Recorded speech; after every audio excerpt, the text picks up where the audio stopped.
Welcome back, ladies and gentlemen. I am your host, the Mighty Bjorn, and today, in this Armored Warfare replay, I have for you the Tier 5 Wiesel Tow.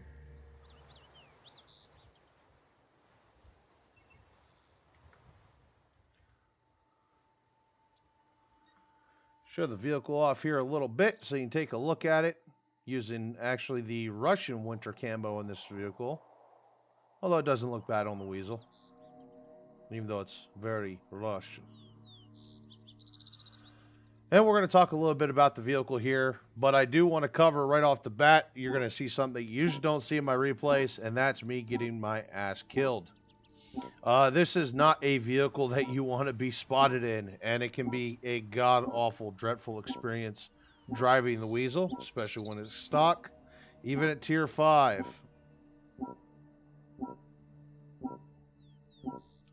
I'll cover some of the history here in a little bit. I figured I'll let the lady do her rambling first. That way you can hear me nice, loud, and clear. Black Company. This refinery is a valuable strategic asset. The Lions of Nequil want to blow it up to send a message to the locals. Stay alert.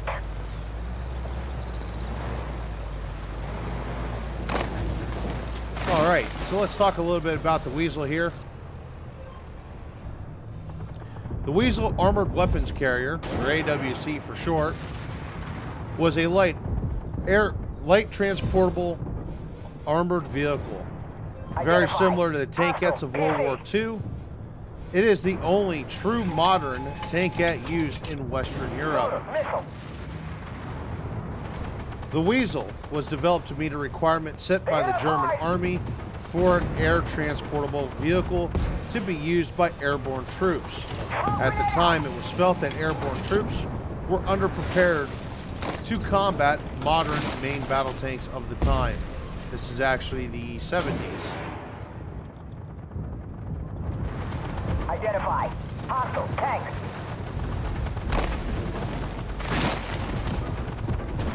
The requirement set by the German Army was 1. Must be air transportable.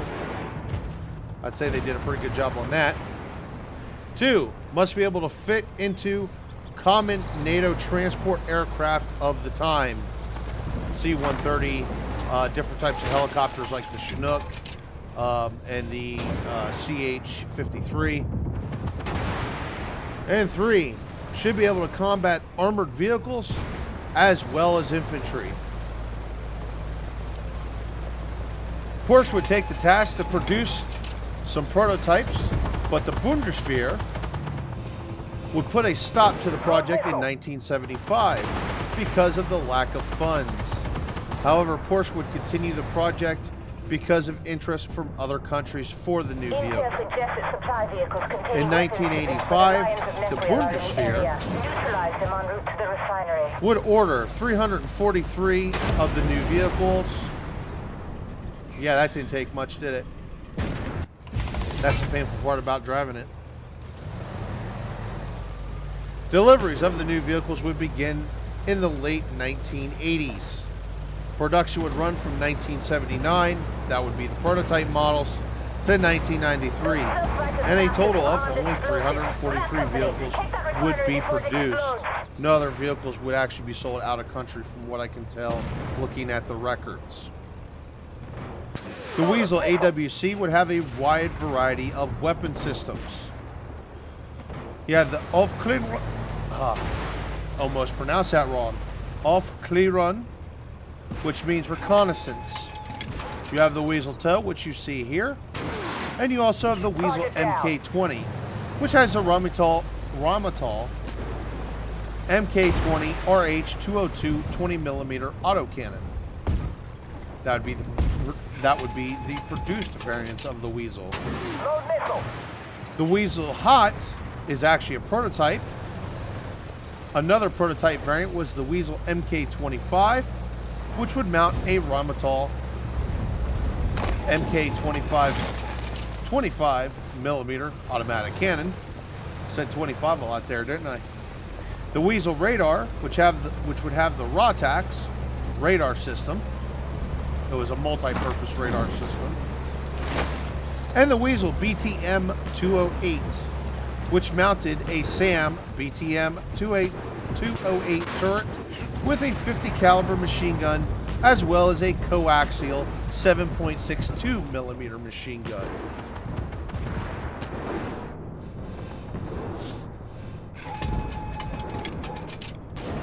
The Wiesel only weighed in anywhere from 2.75 tons to 4.78 tons. That was based on the weapon system that the vehicle mounted and what its loadout was. The TOW variant, I believe, was the heaviest of the variants. It would be crewed by a 2 or 3 man crew, once again based on variant.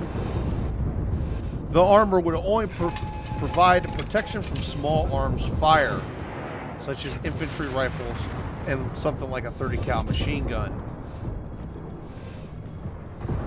The Wiesel was powered by an Audi 2.1 liter 5-cylinder inline turbo diesel engine. The engine produced 86 horsepower and gave a top speed of 43 miles per hour, which actually worked out pretty good for this vehicle because it weighs nothing. It weighs as much as a passenger car. Identify. Hostile. PC. Tests were ran for airdropping the Wiesel by parachute, but the test was unsuccessful. However, 4 Wiesels can be transported by a C-130 or similar plane, as well as a single CH-53 can transport up to 2 Wiesels. Finally, a variant of the Wiesel would begin production in 2001. The larger variant of the Wiesel is known as a Wiesel 2. The new version of the Wiesel sports an additional road wheel, a VW inline 4-cylinder turbo diesel engine. The new Wiesel 2 can also has different variety of weapon systems. I'm not going to cover them here. Identify.